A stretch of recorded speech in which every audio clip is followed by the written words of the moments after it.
But రోజా గారు అంటే మీకు మంచి మంచి ఆలోచనలు ఉన్నాయి. ఒక ప్రొఫెషన్‌లో ఒక్కొక్కసారి అప్ అండ్ డౌన్స్ ఉన్నప్పటికి కూడా సినిమా ఇండస్ట్రీ అనేది చాలా మందిని కళామ తల్లి దగ్గరికి తీసుకుంది. అవును. అది మీరు కూడా చూసారు. చిరంజీవి గారు కంబ్యాక్ అయినప్పుడు కూడా అవును. మళ్ళీ 'వాల్తేరు వీరయ్య' ఎంత పెద్ద హిట్ అయిందో.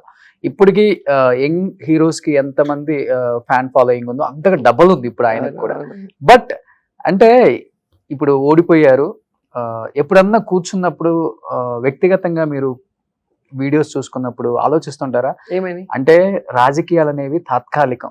5 సంవత్సరాలు పవర్‌లో ఉంటాం. తర్వాత ఓడిపోతాం. మళ్ళీ గెలిస్తే గెలుస్తాం. లేకపోతే ఇంకో 10 ఇయర్స్ గ్యాప్ ఉంటాం. బట్ మనుషులనేవాళ్ళు మన చుట్టూ ఉండే వాళ్ళందరూ ఎప్పుడు మన చుట్టూ మన గురించి, మన మంచి గురించి, మన మంచి చెడుల గురించి ఆలోచించే వాళ్ళని ఒక మాట అంటే మళ్ళీ తీసుకోవటం వెనక్కి చాలా కష్టం. ఏ రోజు కూడా బట్ ఏ రోజు కూడా చిరంజీవి గారు రా నేను అంటే హర్ట్ అయ్యే నాట్ ఓన్లీ విధంగా అయితే చిరంజీవి గారు. మాట్లాడలేదు. ఎవరినైనా గాని. ఎవరినైనా మీరు ఏ నేమ్ చెప్పినా నేను దాని గురించి చెప్తాను. ఎందుకంటే నేను ఇండస్ట్రీలో ఉన్నప్పుడు చిరంజీవి గారి ఫ్యాన్ అన్న విషయం అందరికీ తెలుసు.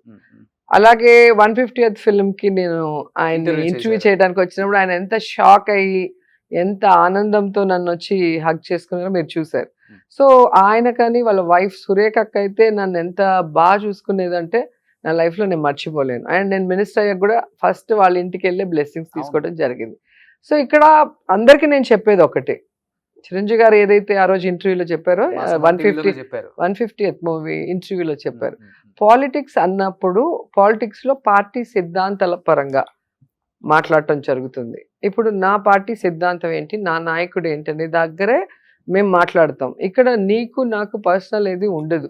నువ్వు మాట్లాడావంటే నువ్వు నీ పార్టీ గురించే నువ్వు మాట్లాడతావు, లేదా నీ యొక్క సిద్ధాంతం. సో నీ సిద్ధాంతం నాకు నచ్చినప్పుడు నేను విభేదిస్తాను. అది నిన్ను పర్సనల్ గా నేను విభేదించినట్టు కాదు. ఆ విషయంకి ఒక క్లారిటీ తెచ్చుకోవాలి. ఎందుకంటే మిగతా మనుషుల మీద వచ్చినప్పుడు అది ఎవరు పట్టించుకోరు. కానీ సినిమా ఆర్టిస్టులు అన్నప్పుడు ఓన్ చేసుకుంటాం కదా, రోజా మా అమ్మాయి లేదా చిరంజీవి గారు మా మనిషి అనుకున్నప్పుడు మా మనిషిని అనేసరే, మా రోజాని అనేసరే. ఇప్పుడు నన్ను ఒకరు అంటూ ఉంటే చాలా మంది ఆశ్చర్యపోతారు, ఏంటి నిన్న అనేస్తున్నారే అంటారు. పాలిటిక్స్ అంటే అదే. సో ఒక పార్టీలో ఉన్నప్పుడు పార్టీ పరంగా సిద్ధాంత పరంగా మాట్లాడొచ్చు, కానీ వల్గర్ గా ఎప్పుడు మాట్లాడకూడదు, పర్సనల్ గా ఎప్పుడు మాట్లాడకూడదు. అది నేను ఎప్పుడూ చేయలేదు. మీరు కావాలంటే ఒకసారి వీడియోస్ చూస్తే మీకే అర్థమవుతుంది.